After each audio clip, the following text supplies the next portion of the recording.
Deixa. Tchau. Vamos lá, meninas, então. Proteínas. Tá aqui. Vou colocar um apontador para ficar mais fácil. E vamos nessa. Bom, vamos lá. Essa aula tem bastante texto, eu vou tentar condensar o máximo possível para não ficar muito maçante para vocês, tá? Primeira coisa que vocês têm que ter em mente para poder entender essa aula, que é mais uma de bioquímica das outras que vocês já viram, é quais são os monômeros que formam as proteínas. A gente já tinha visto os monômeros dos outros grupos. Então, vai pensando junto comigo, tenta ir respondendo aí para eu poder saber se vocês estão participando, tá? Quais são os monômeros? Eu pergunto isso toda aula de bioquímica, né? Então, acho que vocês já devem estar cansados de escutar isso de mim. Quais são os monômeros que formam os carboidratos? E aí? Quais são os grupos? Tenta pensar. E coloca aí, se possível. Dentro desse grupo, existem alguns exemplos, né? Alguns exemplos de açúcares simples que compõem esses monômeros. Bom, quais são eles? O grupo são dos monossacarídeos, né? Existem três tipos aí básicos: a glicose, a frutose e a galactose. Dos lipídios, quais são os monômeros que formam eles? São os ácidos graxos e o glicerol, né? Ou outro tipo de álcool também. E o da proteína, perdão, faltou dos ácidos nucleicos, que são os nucleotídeos. E agora em proteínas, quem vai formar proteínas são os aminoácidos, beleza? Esses aminoácidos, quando eles se juntam por uma ligação muito conhecida, chamada de ligação peptídica. Mais para frente, eu vou mostrar para vocês como é essa ligação, tá? Agora eu só quero que você saiba que quando um aminoácido se liga com outro aminoácido, ele forma o que a gente chama de ligação peptídica, né? É o que vai unir os dois. E os dois juntos, agora formando uma coisa só, a gente chama de peptídeo. Então você tem a ligação peptídica que forma o peptídeo, beleza? Então é isso, basicamente, que a gente tem que entender aqui. Para que serve essa proteína? Bom, a proteína, de uma maneira geral, ela pode gerar energia no teu corpo e ela também pode é, promover a formação de estruturas nos organismos, né? Então, existem várias estruturas do nosso corpo que dependem de proteína, basicamente todas, tá? Se você tirar aí os 80% de água que formam o nosso corpo, o resto, né, tirando esses 80% de água, 90% do que sobra é proteína. Então a proteína ela é muito importante, estruturalmente dizendo. De várias formas, eu vou mostrar para vocês quais são essas formas daqui a pouco, tá? Como essas proteínas podem assumir várias coisas, né, várias formas diferentes, elas possuem tamanhos, formatos completamente variados. Então, isso é o que mostra a diversidade proteica do nosso corpo. Lembrando que vocês viram a aula de ácidos nucleicos na semana passada e a gente falou sobre síntese proteica, né? Eu mostrei para você da onde vem essa proteína. Essa proteína ela vem do material genético, né? Da síntese proteica proveniente do DNA, através do processo de replicação, transcrição e tradução. Então, as três juntas é o que a gente chama de síntese proteica. Então, a proteína ela vai vir de lá. Quem vai ditar qual é o formato dessa proteína, qual é a função dessa proteína, é a estrutura primária do DNA. Lembram disso? Lá na estrutura primária do DNA, a gente tem a sequência de bases nitrogenadas, que são as letrinhas, e elas são lidas de 3 em 3, que são os códons, e esses códons vão determinar qual aminoácido que vai entrar nessa sequência. E é justamente essa sequência de aminoácidos que vai determinar qual é a função da proteína. Teve uma prova que caiu perguntando qual era a estrutura da proteína, a gente vai ver os tipos, né? Mas qual é a estrutura da proteína que define a sua função? E E a resposta era a estrutura primária. A estrutura primária é justamente a sequência de aminoácidos. Mas por que eu estou falando isso? É porque a proteína ela pode chegar até uma estrutura quaternária. E a terciária é quem vai definir, de fato, a atividade da proteína. Então, ela só ganha uma atividade, ela só passa a ser funcional na sua estrutura terciária, que é quando ela está no formato específico. Digamos que eu te dei uma folha de papel, e essa folha de papel, para existir, ela dependeu ali de várias celuloses agrupadas, formando a folha. Isso, eu diria que é a estrutura primária. A estrutura terciária, quando, por exemplo, eu quero pegar essa folha de papel e transformar num aviãozinho. Então, agora eu coloquei uma função na folha, que é voar. Então, eu pego esse papel, faço várias dobras e jogo. E assim ela voa. Então, a estrutura terciária seria a quando eu fiz as dobras necessárias para que esse aviãozinho voasse. Mas aí a pergunta do vestibular que eu fiz para vocês era o seguinte: qual foi a estrutura que definiu o voo? Bom, a estrutura que definiu o voo, ou seja, que permitiu o voo, foi a estrutura primária, ou seja, quando a folha ainda estava no seu formato inicial, porque é graças àquela folha, com aquela celulose, que existe uma pequena densidade permitindo o voo, que tem um tamanho suficiente para que você consiga fazer dobras e esse papel consiga ser transformado num aviãozinho. Então, não é a atividade final dela que define a função, mas sim essa sequência de aminoácidos que é determinada lá inicialmente na sua estrutura primária. Estão conseguindo entender isso? Alguma dúvida até aqui? Vou abrir aqui o chat.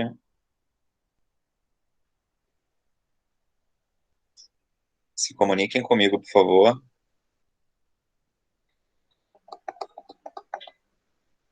Tainá, tudo certo por aí? Só para saber e a gente continuar. Tô indo rápido demais? Vou tentar deixar aberto aqui assim, para poder ir falando com vocês, tá? Se ficar muito ruim aí, vocês avisem, mas eu acho que vai ser tranquilo. Bom, então, esse é o básico aqui, né, das proteínas. E a gente vai passar agora para a importância delas, que eu já falei basicamente, né? Ela funciona como molécula energética, e ela funciona também como molécula estrutural, tá? Por exemplo, enzimas. Vocês sabem qual é a função de uma enzima? Se sim, qual é a função de uma enzima?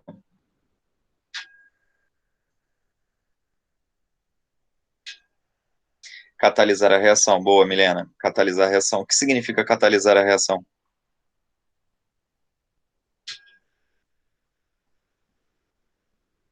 Acelerar a reação. Na química, a gente diz que catalisar a reação significa o quê? Boa, Tainá. Diminuir a energia de ativação da reação. Diminuir a energia que eu preciso ceder para que essa reação ocorra. Então, a enzima vai fazer isso. E a enzima, ela é proteica. Então, toda enzima é proteína. É feita de proteína. Só que a recíproca não é verdadeira. Nem toda proteína é enzima. Beleza? Então, isso tem que ficar bem claro aí na cabecinha de vocês. Valeu, meninas, por ter respondido. É isso aí. Acertaram, todas. Espera aí que tem alguém aqui pedindo para entrar.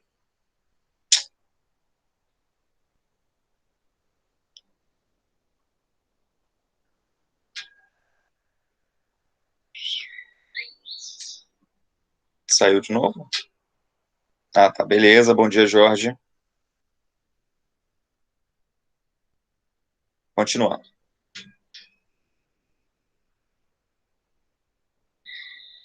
Então, entendam isso, recapitulando. Toda enzima é proteica, porém nem toda proteína é enzima. Beleza? É isso.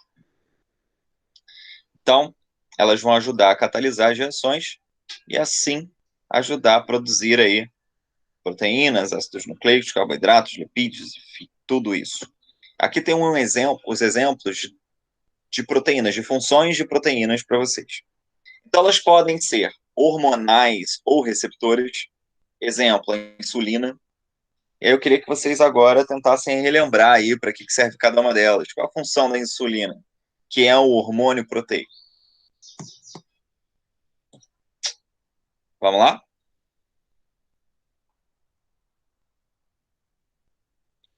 Insulina é um hormônio muito importante, né? A gente vai ver isso. Mandar a glicose para dentro dos músculos e do fígado. Então, boa, Milena, mandou bem. Ele vai pegar a glicose e vai jogar para dentro do fígado, na forma de glicogênio. No caso do músculo, tudo indica que eles entrem sem auxílio de insulina, tá? Ele entra direto, não depende da insulina no caso do músculo, da musculatura. No caso do fígado, sim. Por que na musculatura não depende? Porque você gasta muito mais energia muscular do que você precisa para manter a glicemia constante. Então, como a musculatura ela requer muito mais glicose, né, ela requer muito mais é, energia para momentos de fuga, por exemplo, estresse. Então, se você precisasse de um hormônio para fazer isso, o tempo para que você conseguisse estocar seria muito maior.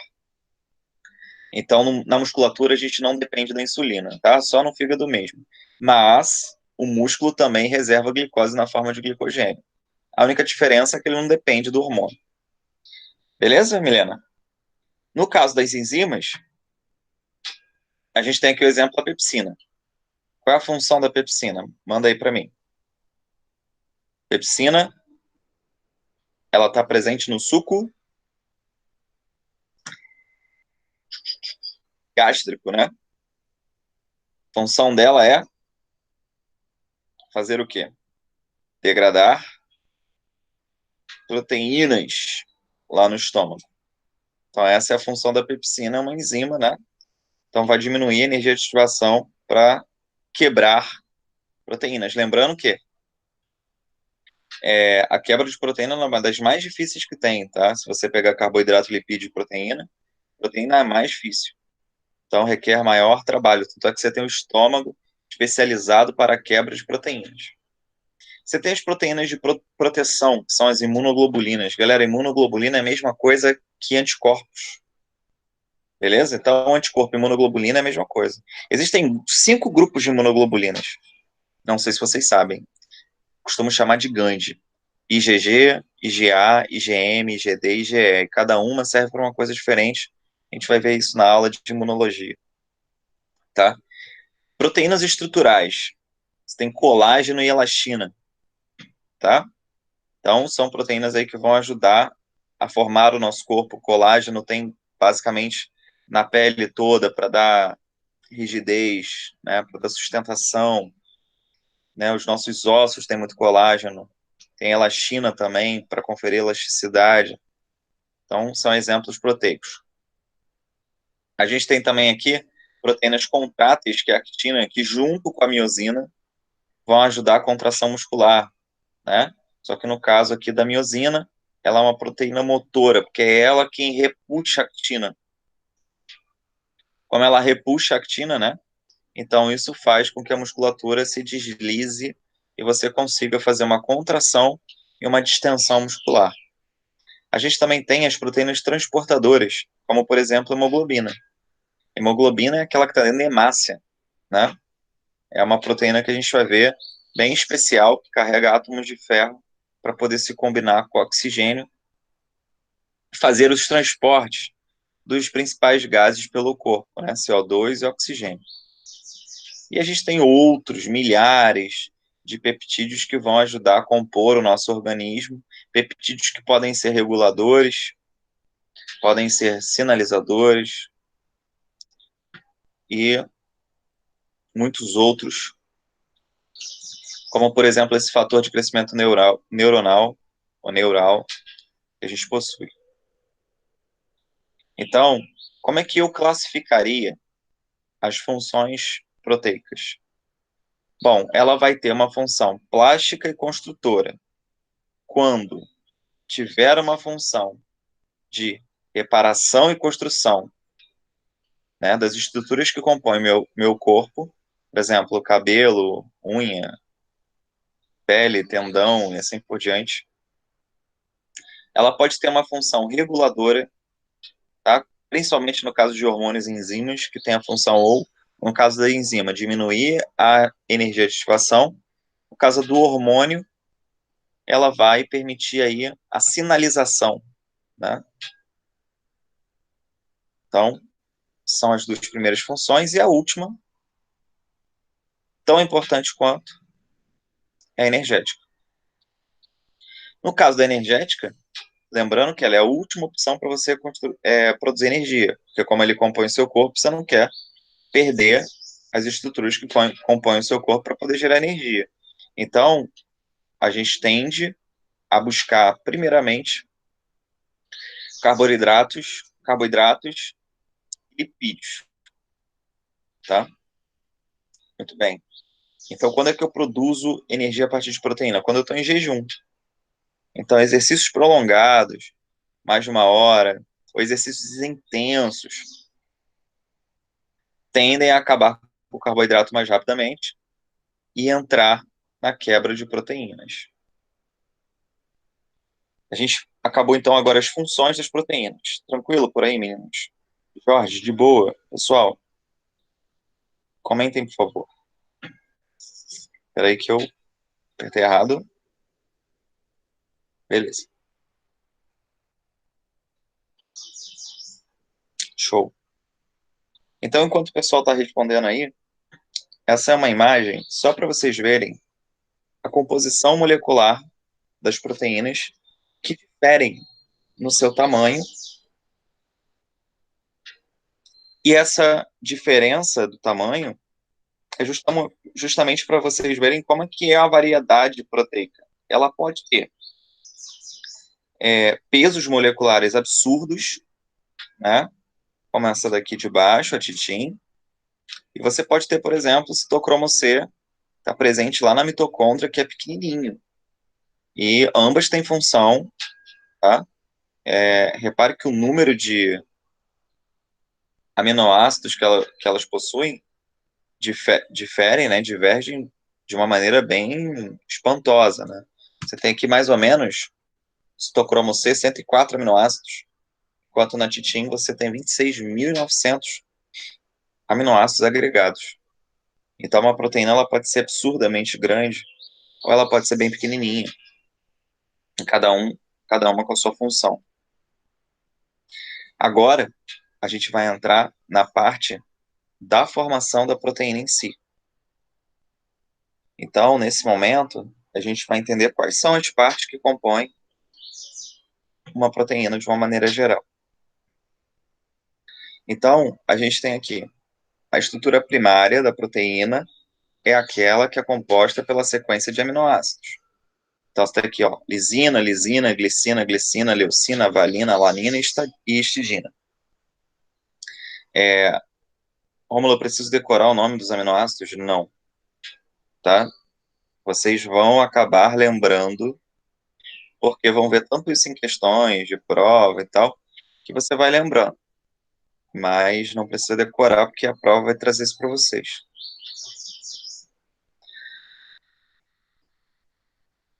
Perdão, lembrando que quando você tem um aminoácido ligado em outro, você tem uma ligação peptídica unindo as duas. Então, olha aqui, quantos aminoácidos você encontra nesse exemplo que tem aí no slide? Tem 3, 6, 8. Então, quantas ligações peptídicas essa estrutura aqui possui? É sempre um número a menos. Então, se eu tenho 8, eu tenho 7 ligações. Tá? Então, esse trecho aqui, ele foi formado através de 7 ligações peptídicas e 8 aminoácidos. Lembrando que cada aminoácido, para ser colocado aqui, lá na tradução, dependeu de um códon, que é formado por 3 bases nitrogenadas. Então, tem 3 bases nitrogenadas que vão dizer que a lisina tem que entrar primeiro. Depois, outra lisina. Depois, um outro códon vai dizer que uma glicina tem que entrar. E assim por diante. Então, isso daqui seria aquela folha de papel que eu disse para vocês. É a estrutura primária da proteína. Tá? Outra coisa que eu queria dizer. Nessa parte aqui, a gente tem, né, muitas ligações chamadas de pontes de sulfeto, junto com as ligações peptídicas. Tá? Na estrutura terciária, essas pontes de sulfeto elas vão aparecer ainda mais. Mas, além das ligações peptídicas, vocês podem encontrar esse tipo de ligação, que é chamada de ponte de sulfeto, que é formada entre enxofres, tá? Entre átomos de enxofre. Já cai em prova, tá? Provas particulares de medicina, provas públicas também, perguntando quais são os tipos de ligações que existem em cada tipo de estrutura. Na estrutura primária, secundária, terciária e quaternária, que são as 4 que a gente vai ver. Então, a gente passa para a secundária, onde você vai ter agora, nessa parte, muitas pontes de hidrogênio. E essas pontes de hidrogênio, elas vão ajudar a essa estrutura primária, que era linear, ou seja, era uma linha, se tornar agora algo parecido com uma hélice. Então, quem vai garantir essa estrutura em hélice são as pontes de hidrogênio que são formadas ali.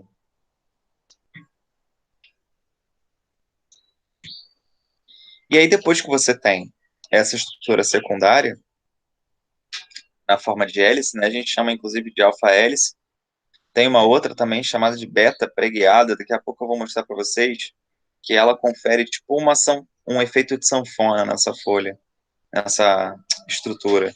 Então daqui a pouquinho eu vou mostrar.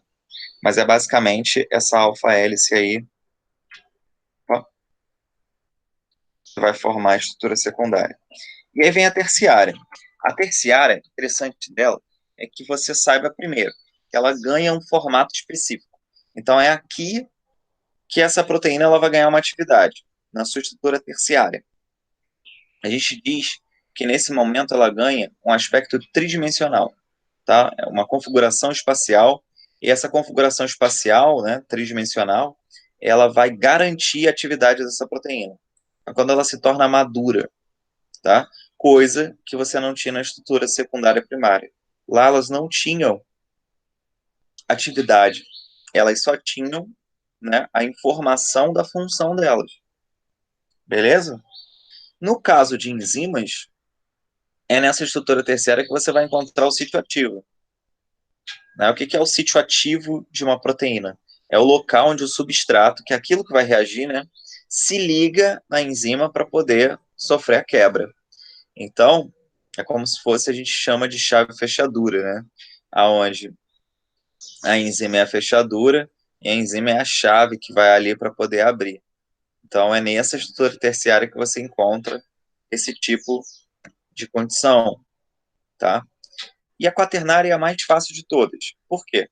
Porque a quaternária, na verdade, ela é a união das terciárias, né? Então, no caso ali dessa quaternária que a gente está vendo, ela representa uma hemoglobina, tá? Não está dizendo aí, eu estou te afirmando. E essa hemoglobina é formada por 4 estruturas terciárias. É sempre por 4? Não, pode ser por mais ou menos. Tá? Então tem que ter de 2 ou mais para a gente poder considerar isso como estrutura quaternária. Então, uma função específica também. Então, digamos que na hemoglobina que tem 4, se você tira uma, você perde a função dela. Então, para ela funcionar, né, para ela ser ativa, você depende dessas 4 terciárias juntas. Então, é uma extensão, né, da atividade das proteínas, essa estrutura quaternária. Nem toda proteína vai precisar chegar à quaternária. Tem muitas proteínas que vão ser ativas com a terciária, que já é o suficiente. Mas no caso de algumas, por exemplo, a hemoglobina, uma estrutura terciária não dá conta. Então ela tem que se aglomerar formando a quaternária para poder entrar dentro da hemácia, no caso da hemoglobina, e conseguir ter a sua atividade plena. Conseguiram entender isso? É uma explicação um pouquinho mais detalhada. Então, fico aguardando aqui o posicionamento de vocês no chat, por favor.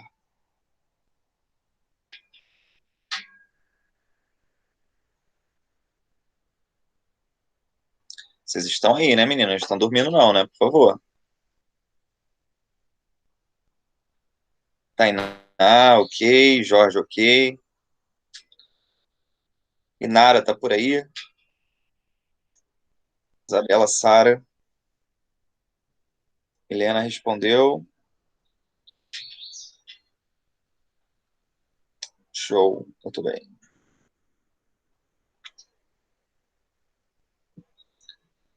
Bom, então aqui, a partir desse slide, é mais uma recapitulação para dizer o que cada estrutura faz. Então, a proteína lá, ela, na sua estrutura primária, ela pega a sequência de aminoácidos que veio lá daquele processo de tradução, né, na síntese proteica, e ela vai começar então a formar esse arranjo de aminoácidos para conferir uma estrutura linear, né, que vai futuramente ditar qual é a função dessa proteína que você está formando. Lembrando que esses aminoácidos eles são ligados por ligações peptídicas, tá? Uma ponta daqui é a ponta amino, o outro a ponta é o ácido, porque é um aminoácido, né? Então, continua dessa forma. Lembrando que o número de ligações peptídicas é sempre um número a menos do que a quantidade de aminoácidos. E é basicamente isso que a gente precisa saber aqui. Ainda sobre essa parte de estrutura primária, a gente tem aqui embaixo ó, uma molécula para justamente mostrar isso. Você tem um aminoácido, né? Porção amina, porção ácido. Porção amina, porção ácido. E assim por diante. Só que quando você junta um ácido com uma amina, o ácido é C dupla O, O. A amina é NH3. Então, quando você juntou C dupla O com NH3, você tirou um oxigênio desse lado e dois hidrogênios do outro, fazendo com que essa reação ela seja uma reação de síntese, porque está juntando, por desidratação, porque está liberando água nessa junção. Ou seja, a produção de uma proteína ela é um processo anabólico, né? A gente já estudou catabolismo e anabolismo. Ela é um processo anabólico formada por síntese por desidratação, que é o inverso de qual reação química que é muito importante que a gente já falou lá na aula de água. Perfeito, Tainá, arrasou. Isso aí. Cara, mandou benzão. Hidrólise, que é aquela reação que ocorre diretaço, cai direto em prova. Então, no slide anterior, estava dizendo que tem uma extremidade dessa proteína que vai ser amino-terminal e uma extremidade que vai ser carboxilo-terminal. Então, aqui a gente tem a parte amino-terminal e a carboxilo-terminal do outro lado, que seria essa, porque o aminoácido é formado por essas duas pontas. Aí existe uma doença genética bem conhecida, né, chamada anemia falciforme. Pensa no que eu estou te falando. Existem vários tipos de anemia. Essa é falciforme, que é um traço genético, tá? Qual é o problema dela? Bom, essas hemácias com esse traço genético, elas não ficam no formato de uma hemácia que parece uma bala juquinha, aquelas balas que são abauladas nas extremidades e são côncavas ali, né? Tipo, estreitinhas na parte central. Então, ela é, ela é bem ondulada, né? No caso da hemácia que tem essa anemia falciforme, ela vai vir no formato de foice, ela vai vir bem estreita. E se ela vem estreita, a hemoglobina não consegue ficar ali dentro direito, porque tem um espaço reduzido. Então, o transporte de gases fica limitado, a respiração celular fica limitada, então a produção de energia fica limitada. Mas quando é que isso acontece? Quando lá na estrutura primária da proteína, né, para produzir hemoglobina for formada, ao invés de você colocar na posição de ácido glutâmico, você colocar valina no local, então troca, né, o glu pelo val, você vai deixar a tua hemácia no formato que não deveria, no formato de foice. A gente chama isso de traço falcêmico.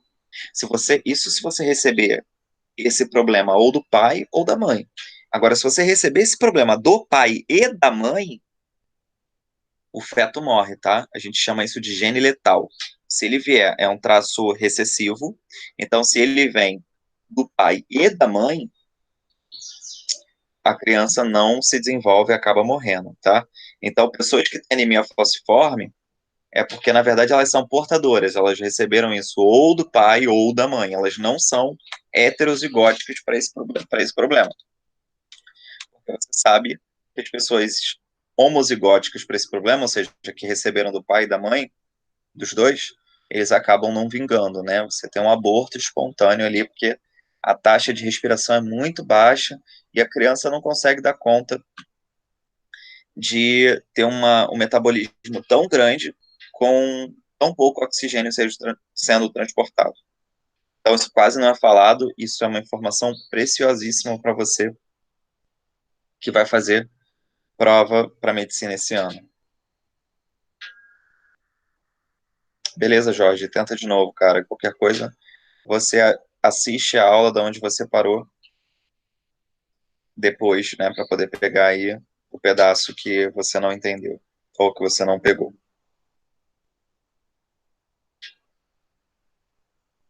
Posso treinar. Primeiro slide. Tem certeza que é o primeiro slide? O primeiro slide é o título.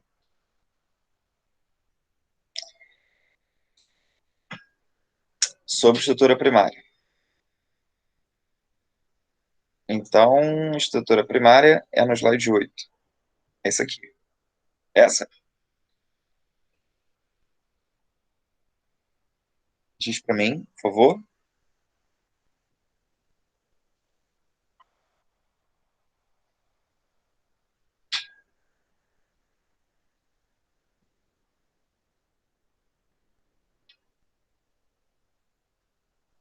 Tá, acho que é essa daqui que você está falando.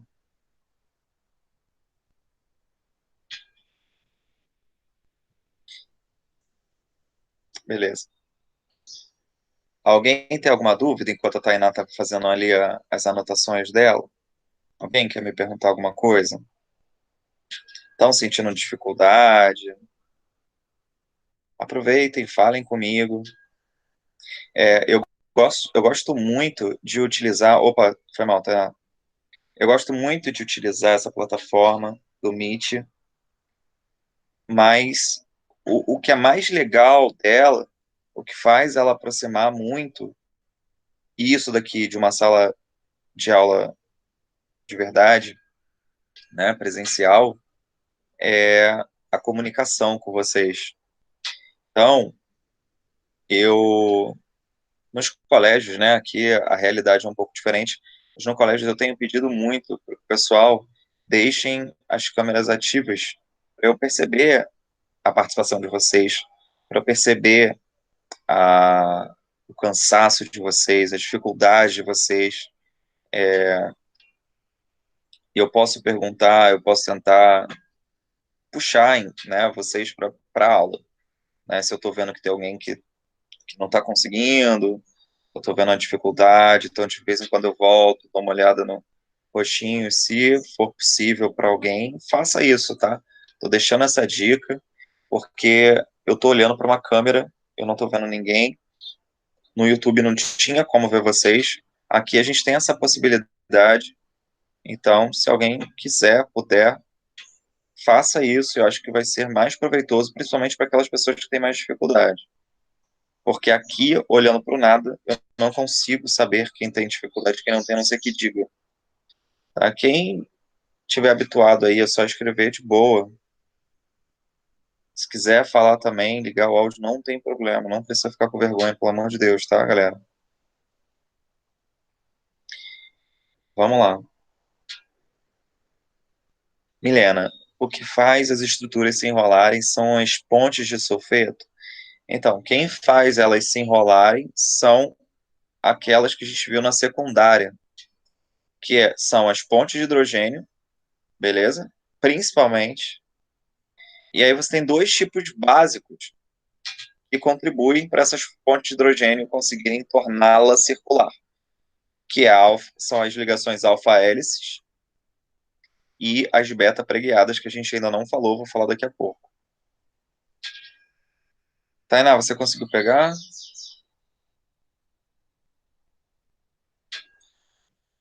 Ah, você quer que eu mande pelo WhatsApp o, a aula em si, é isso? A projeção? Posso mandar, não tem problema.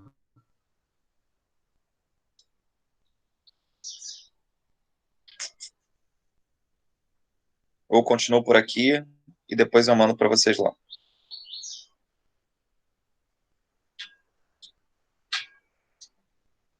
A de sulfeto, Sara, já começa. Tá, Tainá, vou te mandar já já para vocês aí no grupo.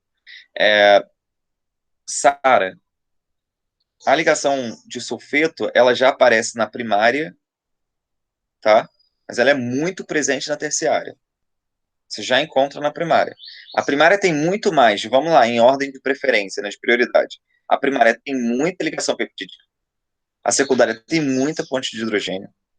A terciária tem muita ligação de sulfeto, ligações de sulfeto. E na secundária você também ainda tem as alfa e beta, alfa hélice e beta preguiado. Eu vou mandar aqui pelo WhatsApp rapidinho. Tem que saber isso para o Enem, o ERJ. Vamos lá. Para provas particulares tem que saber. Eles cobram muito isso, tá? A parte de bioquímica do negócio. Em relação à prova da UERJ, cai muita síntese proteica. Então não cai muito isso daqui especificamente, mas cai muita síntese proteica. Eu vou enviar a aula rapidamente para vocês. Proteínas, só um minuto.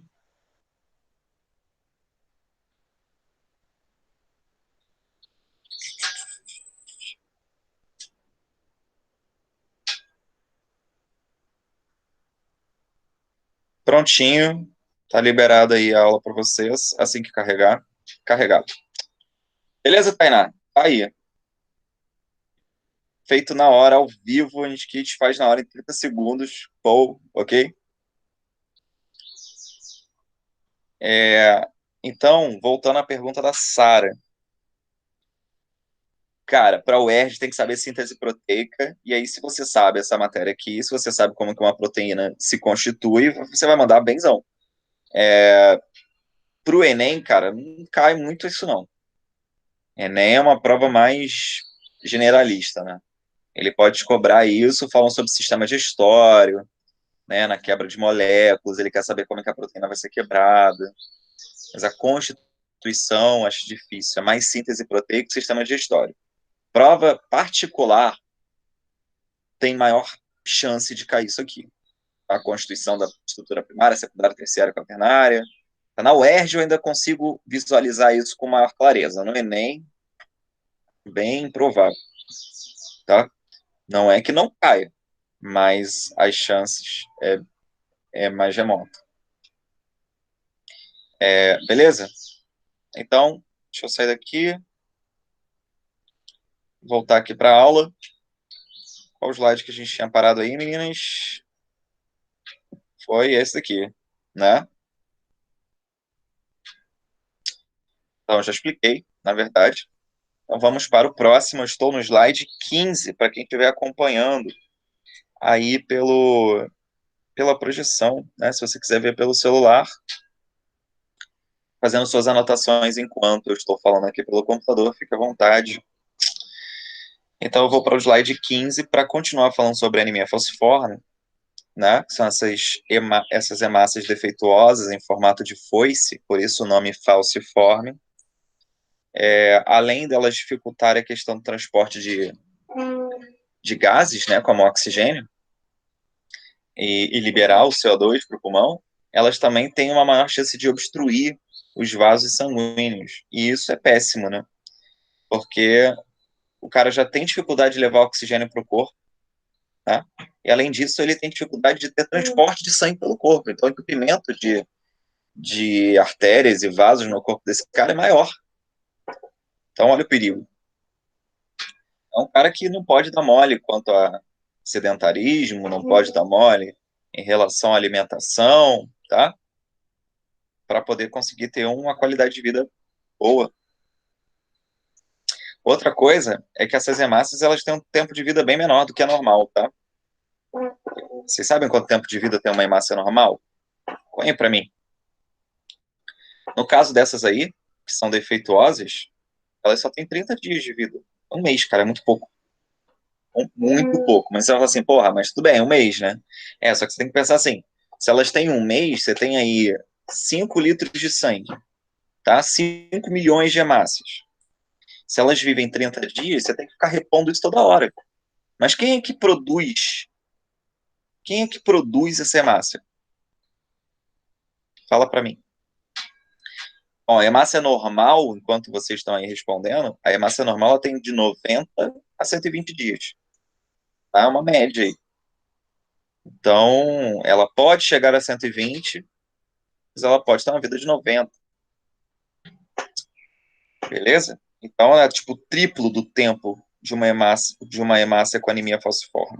É muito mais.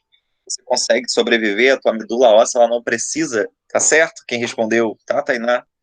Medula óssea vermelha, é isso aí. A atividade da medula óssea vermelha numa pessoa normal, ela tende a ser, né, um metabolismo um pouco mais lento. Uma pessoa que tem anemia falciforme tem que ficar produzindo isso a todo momento. Então, um gasto energético extra, levando em consideração que a pessoa já tem pouca oxigenação e já produz menos energia, né? E a pouca energia que ela tem que demandar para poder fazer ou produzir novas hemácias. Então, é uma pessoa que fica trabalhando ali, gastando muita energia para ter o mesmo que outra pessoa gasta muito menos. Então, ela acaba se tornando uma pessoa de risco, né? Rômulo, Diga, eu não entendi direito a relação dessa anemia com a estrutura primária.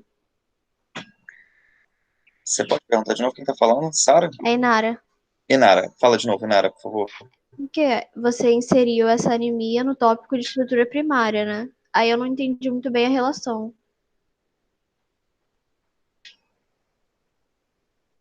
Vamos lá, de novo. A relação entre a anemia falciforme e o quê? E a estrutura primária? Ah, beleza. É porque. Deixa eu ver se eu consigo colocar aqui.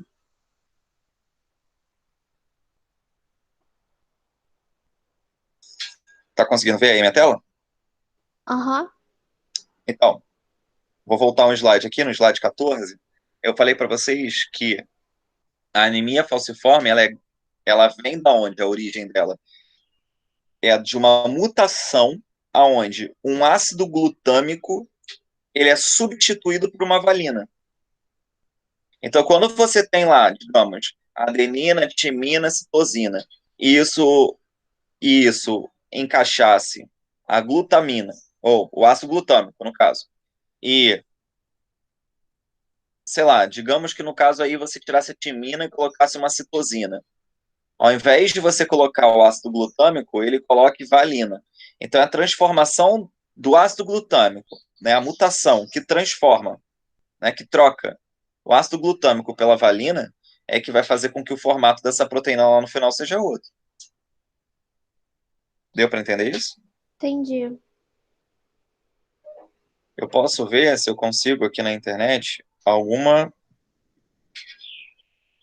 coisa dizendo sobre uma imagem, né, para ficar um pouco mais claro para você. Alguém mais ficou com dúvida nisso?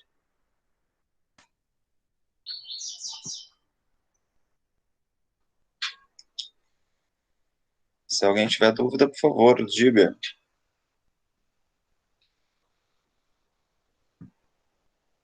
Eu acho que eu consegui uma imagem para você ver isso. Deixa eu ver aqui.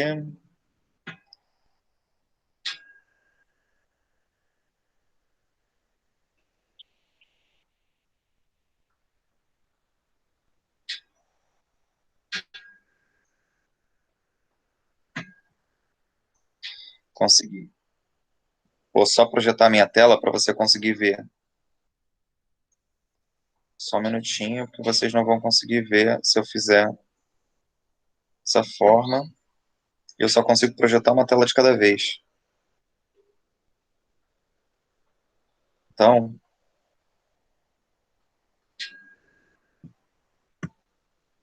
me acompanhem aqui, por favor. Estão vendo minha tela? Inara, tá vendo? Tô vendo. Então, olha só essa imagem aqui que eu busquei no Google. Ele está mostrando anemia falciforme, a substituição do glutamato, né, que é o ácido glutâmico, pela valina. Então, olha lá o DNA. Você tem o GAG, né, e o complementar CTC. Aí na célula com anemia falciforme, você trocou aqui, ó. Ao invés de ser GAG, você trocou o A por T, né? Então, se você trocou o A por T, o complementar agora é A e não T, né? O que seria CTC, agora é CAC.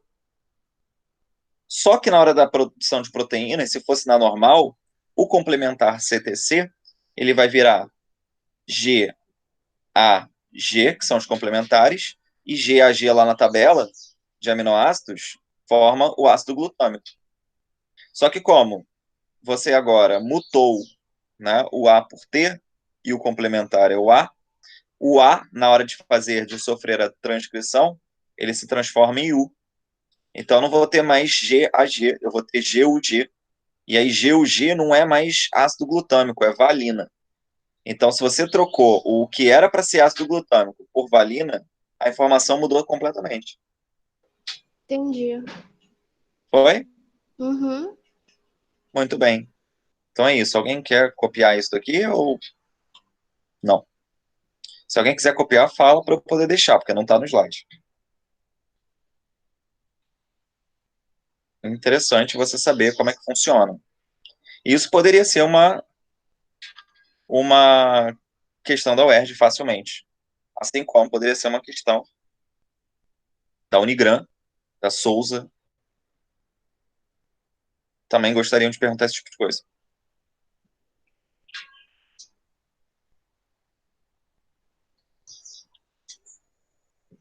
Tá, ninguém se manifestou, então acho que não precisa daquilo ali, né?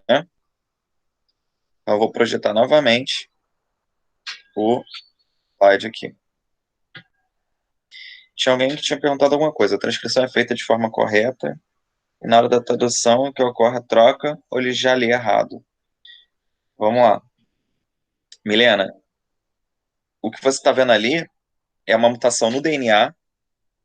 Então, se é uma mutação no DNA, a transcrição, que é transformar o DNA em RNA, ela já vem bugada, ela já vem com problema. Então, você vai ter a síntese proteica toda problemática, porque a mutação foi feita no DNA. Beleza? Não é só na tradução. É um erro que começa lá no DNA, na própria replicação.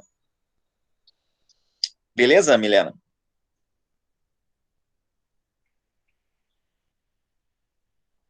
Show. Voltemos. Então, uma pessoa com anemia falciforme, né? Ela tem essa condição, né, de tempo de vida curto, da hemácia. A gente diz, inclusive, que ela tem uma anemia hemolítica, porque as hemácias, elas são destruídas com pouco tempo de vida. E, em alguns casos, você tem que ter transplante de medula. Tá? Eu já tive alunos com anemia falciforme, bem complicado. Mas, aparentemente, você olha a pessoa e não vê nada demais, tá? A estrutura secundária. Então, lembrando que isso daqui é uma recapitulação, tá? Então, a estrutura secundária, ela vai ter aquele rearranjo a partir da primária, né, da sequência de proteínas, muito utilizando aqui as pontes de hidrogênio para fazer isso, e é basicamente isso que você precisa saber nessa parte. E como consequência, a gente vai ter essa estrutura helicoidal, que é muito formada pelas ligações alfa-hélices, mas existe a beta-folha, né? Ou folhas beta, tanto faz.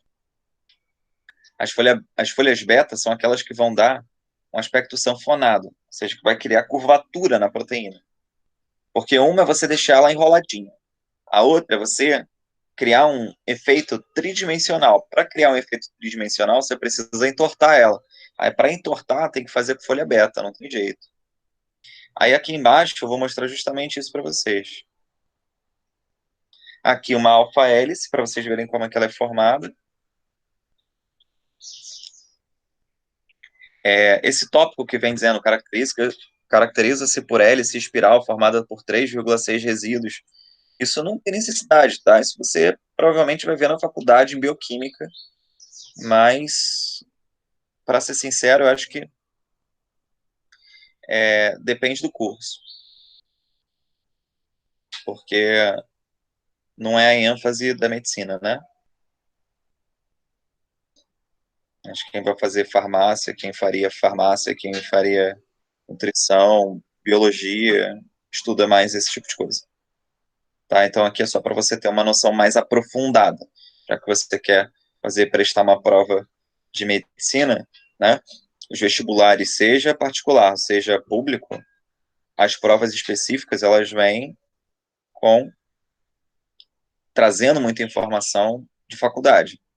Então eu estou colocando aí só para que vocês saibam, mas não é uma coisa que eles vão cobrar isso. Eles podem trazer essa informação para você, basicamente. Como é que é a constituição da molécula. Então, o que você precisa saber aqui é que as pontes de hidrogênio, é que garantem a estabilidade da molécula. É isso que vocês precisam saber.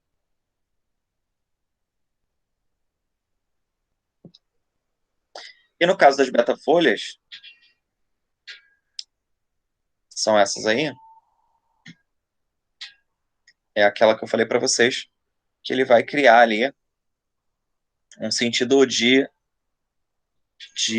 um sentido sanfonado, né? Uma estrutura sanfonada, um sentido antiparalelo. Tem uma imagem aqui que mostra muito bem esse tipo de conformação. Lembrando que as pontes de hidrogênio é que vão conseguir segurar esse tipo de coisa, tá? Então aqui, ó, ao aspecto sanfonado delas, justamente por essas ligações beta-preguiatas. Então, além dela ser circular, né, um aspecto helicoidal, ela também consegue ser dobrável.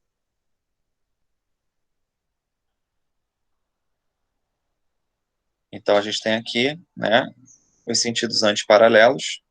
Então, uma cresce para um lado, a outra cresce para o outro. A gente viu isso também no DNA, né? O DNA é formado dessa forma também.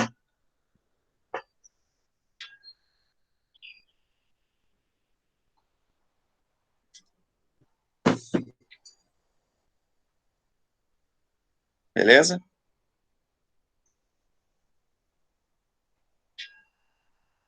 Bom, aqui uma imagem para vocês verem como é que isso funciona. Então, esse é o aspecto que a proteína acaba tendo.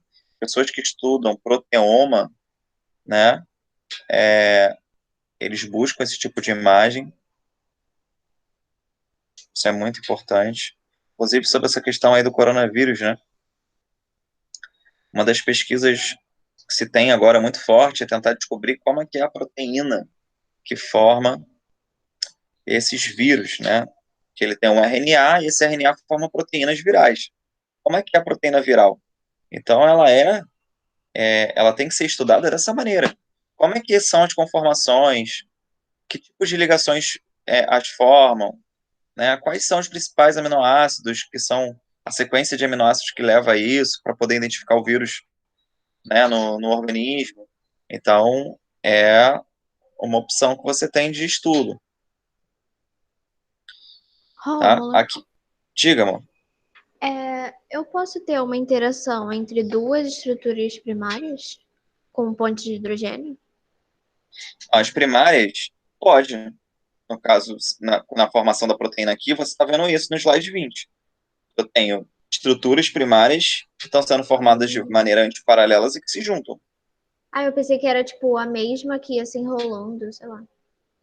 Não, a mesma, ela pode se enrolando, não tem problema nenhum, mas você também pode ter essa possibilidade que você deu da união de mais de uma, também Ah, existe tá. isso. Entendi. Mas uma só já se enrola, Aham. tá? Que é o que a gente está vendo aqui no slide 22. A formação folha, né? Ela permite aqui, ó, a união de várias iguais que vão se juntando para formar tipo, um tecido, que é uma fita. Cara, eu lembro muito, quando eu vejo isso, eu lembro muito dessas fitas que a gente usa para poder dar buquê de rosas para alguém, né? É, essa fita, ela é formada por várias estruturas de beta, né? Que vai unindo várias estruturas primárias e aí vai dando esse aspecto de fita, não é uma linha, né? Vai ser uma fita. E aí imagina que você vai fazer um buquê lá e vai enrolar com essa fita. Aí para você deixar ela arredondadinha, a fita é lisa, né? Ela não é ondulada. Como é que a gente costuma fazer para deixar ela ondulada? Você pega tipo uma faca, uma tesoura e puxa ela. Aí, quando você puxa ela, ela começa a ter esse aspecto ondulado, né? Então aqui é a mesma coisa. Ela era uma fita, a linha, essa linha virou uma fita, ela ficou ondulada e depois ela começa a sofrer outro tipo de dobramento, graças, né, a essas interações alfa-hélice e beta-preguiado. Tranquilo? Sendo assim, a gente passa para a terciária, né, que é quando ela ganha então um formato específico, é quando ela tem já, né, a sua atividade. A gente diz que ela ganha um aspecto tridimensional, uma conformação espacial, são termos muito usados em vestibulares, né? Então tá aqui arranjo espacial, conformação espacial dá no mesmo, tá? Ou aspecto tridimensional, não importa, também quer dizer a mesma coisa. Então agora ela se torna mais complexa, ela se torna funcional, lembrando que a função real, quem determina a função é a estrutura primária. Mas aqui ela começa a ser funcional mesmo, sabe? Ela começa a ser ativa. E isso é importante você saber. Bom, aqui é só uma imagem para mostrar isso, lembrando que aqui, no caso das enzimas, que a gente tem a formação dos sítios ativos, né? Que é onde se liga com o substrato para poder reagir, para poder ter uma função específica ali no caso. Alguém perguntou alguma coisa aqui, vamos ver. Milena, desnaturação da proteína seria, então, tornar ela primária novamente, fazendo com que ela perca a função, destruir a estrutura? Cara, adorei tua pergunta, Milena. Você foi alguns slides ali na frente, mas ótimo, não tem problema nenhum. O que seria desnaturar a proteína? Ela perder a função dela, mas como é que uma proteína perde a função? Ela perde a função, gente, quando ela perde essa estrutura terciária. Mas quando é que ela perde a estrutura terciária? Quando você agita essa molécula demais, quando você força essa molécula a perder a sua estrutura terciária. Então, é quando ela volta a ter uma estrutura secundária ou primária. Então, Milena, não necessariamente ela volta a ter a primária. Ela pode voltar para uma secundária, tá? Ou a quaternária pode voltar a ser terciária. Então, é ela perder a conformação mínima para ela ter a função que ela quer ter, tá? Que ela necessita ter, ok? Depois eu vou falar um pouquinho mais de desnaturação, mas é basicamente isso que eu disse. Bom, então, ainda sobre as proteínas no seu estágio terciário. Então, a gente tem ali cadeias que são longas, né?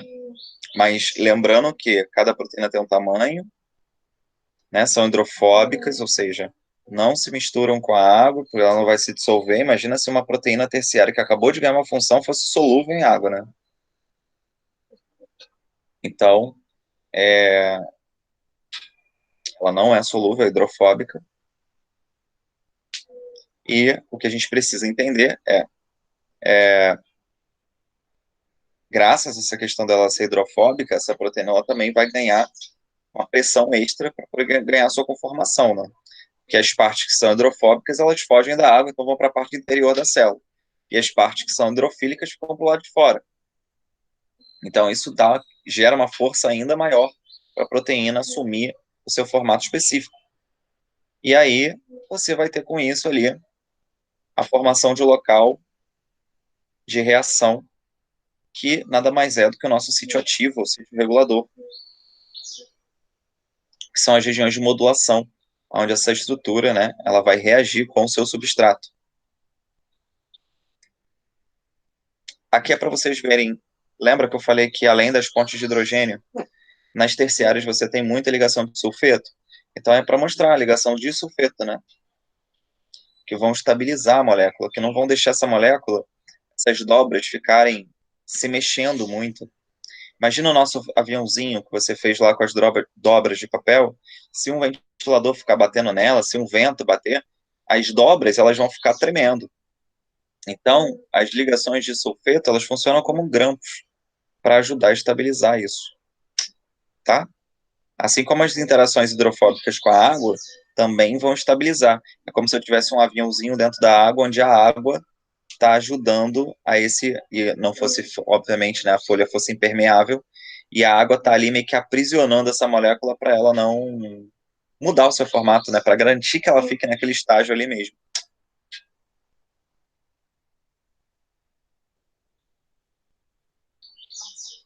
E aqui só recapitulando, um resumão, tá? Para vocês verem como é que isso se dá desde a primária até o final. Caso a primária aparece só esse trechinho, se enrola, aspecto helicoidal secundária já. Ainda na secundária você tem aqui as estruturas em folha. Depois você tem as pontes de sulfeto que você consegue ver na primária, mas na terciária tem muito mais. As interações hidrofóbicas, também muito grande ali já na terciária. Tá, alguns íons, por exemplo, aqui, ó, você vê alguns íons metálicos, tipo magnésio, pode fazer, tá errado o M aqui, mas o Mg pode também ajudar na conformação de uma proteína, entre outros sais que também podem estar ajudando, por exemplo, a amônia e a própria carboxila, tá? E isso aqui você já encontra mais estrutura terciária. E aí, para fechar, a gente vem para a quaternária. Você sabe que é a união de terciárias, né, de duas ou mais. Então, ele diz aqui, surge apenas nas proteínas oligoméricas. O que é oligo? Oligo são poucas. Méricas vem de polimerizar, né, de estruturas. Então, poucas estruturas proteicas. Então, ela é formada por subunidades de estruturas terciárias. Tá? Já vou voltar para responder a pergunta da Tainá. E aí, elas se unem por forças covalentes, como, por exemplo, pontes de sulfeto, ligações não covalentes, pontes de hidrogênio, interações hidrofóbicas, ou seja, tudo que você já tinha visto antes vai ser usado para unir uma estrutura terciária com outra. Tá? E aí, elas vão atuar, cada subunidade, de forma independente ou ajudando no desempenho de uma função específica. Por exemplo, na hemoglobina, né, você tem 4 grupamentos M, os 4 para poder fazer transporte de gases.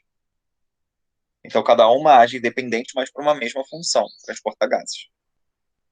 É um exemplo, tá? Tainá disse. Eu não entendi muito bem essa questão das interações hidrofóbicas. Tá, vamos lá. As estruturas primárias e secundárias são menos hidrofóbicas? Então, na real, todas elas são hidrofóbicas. Mas quando você começa a ganhar mais formato, tá, né, teu formato tridimensional ele já está mais próximo do final, né? Mais bem construído, mais complexo, bem elaborado. Então, as forças hidrofóbicas tendem a ser maiores. Porque se a tua estrutura é maior, então a interação com a água vai ser maior. Consegue entender isso? Quando eu sou uma sequência de aminoácidos, a minha interação hidrofóbica é bem baixa, porque assim, eu não tenho diferenciação em partes hidrofóbicas e hidrofílicas. Eu vou começar a ter essas regiões hidrofóbicas e hidrofílicas quando eu já for algo mais complexo, quando eu for algo mais encorpado. Aí eu consigo ter regiões que tendem a ser mais uma coisa e mais outra coisa. Elas começam a se diferenciar mais. No início, como isso é muito simples ainda, é só uma sequência de aminoácidos. Então a água interage ali, porque a água, a exposição dos aminoácidos à água vai ser muito maior. Depois que você começa a ganhar corpo, você consegue esconder pedaços e expor outros pedaços de uma maneira bem mais simplificada. Então a interação com a água, a pressão da água sobre a molécula acaba sendo maior. Consegue entender isso? Beleza. Se não der para entender alguém, por favor, fale, tá? Bom, e aí é o seguinte, a gente tem proteínas que vão se apresentar de maneira globular e outras fibrosas. O exemplo da globular é a albumina, que é uma proteína no nosso sangue que regula a pressão osmótica do sangue, a quantidade de água no sangue. E aqui a fibrose é a queratina. Queratina é essa que forma unhas, cabelo, né? Queratina está presente na pele também, para impermeabilizar o nosso corpo, proteger as estruturas corporais, como pele e anexos, né? Unhas e cabelos, por exemplo. Então, aqui a estrutura quaternária, beleza? Elas podem ser dímeras, o que significa isso? Tem duas terciárias, podem ser trímeras, no caso de três estruturas terciárias, ou tetraméricas, no caso de ter quatro estruturas terciárias, tá? Então a gente fala que de 2 a 12 costumam ser as proteínas quaternárias. A hemoglobina é a que mais cai em vestibular, tá? Seja ele qual for. Então, hemoglobina está dentro da hemácia, né? É bicôncava, que eu já tinha falado para vocês. Elas têm 4 grupamentos terciários. A gente chama de M, não M de Maria, tá? M de hemoglobina. E aí a gente tem duas cadeias alfas, duas cadeias betas. E isso é só quimicamente que a diferença, tá? Não representa nada para você na questão do vestibular. Você tem que saber. São 4 e 2 tipos. Beleza? No caso, só uma coisa. O sítio ativo são esses lugarzinhos aqui, onde você tem o grupamento, tá? Prostético, o grupamento prostético é onde fica o ferro. E o ferro é que vai atrair o CO2 e o oxigênio para poder se ligar e fazer o transporte dos gases. Então, em relação à classificação das fibrosas e globulosas. Você já viu aqui um exemplo, né? Hemoglobina. Mas aqui ele vai só destacar, então, cada uma delas. Então, as fibrosas, em maioria, são insolúveis em água, tá? Tem pesos moleculares elevados, são grandes. A queratina é uma delas, né? Imagina o cabelo, a fibrosa, forma uma fibra, né? Uma coisa linear, mais retilínea, beleza? Então, é um exemplo delas. A gente tem ali também a questão muscular, né? Miosina e actina, são proteínas fibrosas também, são as principais do corpo, inclusive. Bom, então tá lá. Colágeno, tecido conjuntivo, queratina do cabelo, fibrina do soro sanguíneo, lembra da cascata de coagulação sanguínea? E a miosina do músculo. Depois a gente vai ver esse negócio de cascata de coagulação sanguínea, porque eu cheguei a comentar com vocês, mas não sei se eu dei a cascata. Depois alguém comenta aí para mim, por favor, se eu fiz isso. E a gente também tem ali, né, a tubulina, que vai ajudar, por exemplo, a formar cílios, flagelos, vai ajudar a fazer a divisão celular, mitose, meiose. Também é uma proteína fibrosa. Então a gente tem aqui o exemplo, né? A miosina, que é isso aqui, está dentro da musculatura. A queratina, né? Que está nos nossos fios de cabelo, unha e pele. Só uma imagem. E aqui é legal nessa imagem que você vê a imagem molecular dela, né? Então, isso aqui é como a molécula é real, tipo a proteína. E a globular. que é a da hemácia, né? Da hemácia não, perdão, da hemoglobina. Então aqui você tem tanto alfa-hélice como beta-folha. No caso, são solúveis, né? Podem ser solúveis, em solventes aquosos. Então isso ajuda no transporte, por exemplo, dos seus componentes. Os pesos moleculares são variados. Isso eu já tinha mostrado lá no início da aula para vocês. E aí, então, a gente tem aqui hemoglobina, enzimas, né, proteínas transportadoras de uma maneira geral, são as globulares. E aqui é o exemplo, né? O citocromo C que a gente falou, que era pequenininho, um exemplo de como ela é. E aí, no final, ela ganha esse formatinho aqui. Você tem as lisozimas, as ribonucleases e assim por diante. Não precisa se focar agora no que elas fazem em si, né? A citocromo C, por exemplo, tem que saber que está a mitocôndria. Ela ajuda no funcionamento da mitocôndria.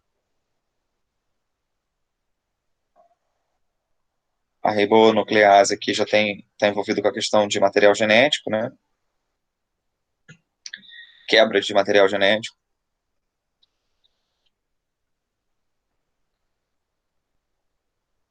E as lisoenzimas também quebra, só que na questão intracelular, de moléculas de maneira intracelular. E aí, para fechar nossa aula, a desnaturação e renaturação. Lembrando que desnaturação nada mais é do que você perder a sua conformação de atividade, que seria terciária, né? Mas poderia ser uma quaternária também, sem problema. Então, é quando você perde essas estruturas, quando você tem uma pressão sobre elas. Essa pressão ela pode ser feita ou por variação de calor, por variação de pH ou detergente. São os fatores que levam à desnaturação. Então, uma enzima que sai do estômago e vai parar na boca, perde a função porque o pH é diferente. A amilase salivar que vai para o estômago é desnaturada lá porque lá o pH é diferente e promove a quebra, né? A perda da estrutura terciária dessa molécula. Então, eu tenho um aviãozinho. E aí eu, sei lá, sacudo o avião, põe na frente do ventilador, ele perde as dobras que deveriam ter para poder voar, já era, não vai fazer mais o que ele deveria fazer. Então é isso que é uma desnaturação, tá? Então você perde as ligações de sulfeto, ficam mais desorganizadas, as interações, de uma maneira geral, vão ser desfeitas. Bom, mas isso tem como ser reversível? Em alguns casos, sim. Não são todos, tá? Mas existe a possibilidade de renaturação. Só que depende da quantidade de proteínas que você comprometeu. Então, se eu comprometi já proteínas que são essenciais, fundamentais para o meu organismo, então pode ser que isso já seja o suficiente para não ter volta. Bom, qual é o caso que cai muito isso? Período de febre, né? Pessoas que entram num quadro febril é muito perigoso, beleza? Esse quadro febril, ele faz com que essas proteínas, a partir de 41, tá, de 40 para 41 já seja uma coisa muito grave, aonde você começa a desnaturar as proteínas principais do corpo, então hormônios começam a ser desfeitos, enzimas começam a ser desfeitas, e você começa a ter, obviamente, a falência dos órgãos, né? Então, por isso, a febre, ela é importante, porque ela sinaliza que há um problema, e ela sinaliza para os seus anticorpos, né, para as suas células de defesa, que tem que produzir anticorpos para poder tentar sair dessa situação, porém, se você tiver uma persistência nesse quadro febril, isso pode te levar a esse tipo de problema, tá? E aí, obviamente, vem o quadro de óbito do indivíduo por algum desses órgãos que acabou sendo agravado mais por conta dessa desnaturação. É por isso que a febre ela é perigosíssima, no caso de persistência ou de febre alta. Ok? Alguma dúvida? A gente tem um minutinho. Alguém quer falar alguma coisa? Eu tenho uma dúvida. Pode falar. Você tinha falado que tem algumas moléculas que param na estrutura terciária e tem outras que vão até a quaternária. Mas, tipo, o que que difere isso de uma ou outra? Por que que, tipo, uma vai só à terciária, a outra vai até a quaternária? Beleza, depende da função, Inara.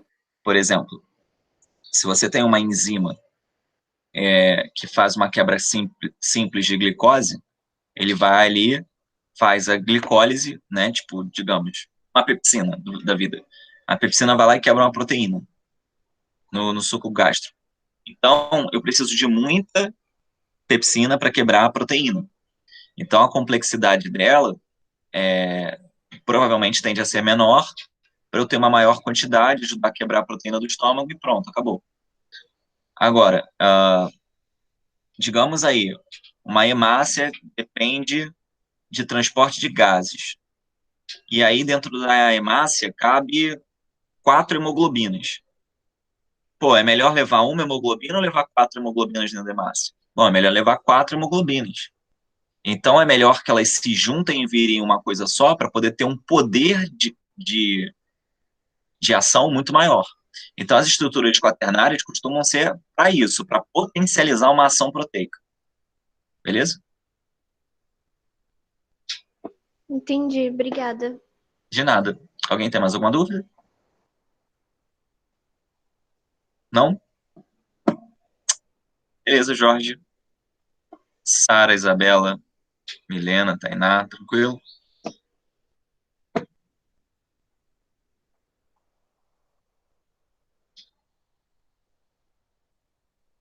Bom, meninos, então, boa aula para vocês. Daqui a pouco comigo de novo, ok? Meia horinha de descanso aí, vai tomar um café, come alguma coisa para ter energia para assimilar a próxima parte da matéria de Bio 2.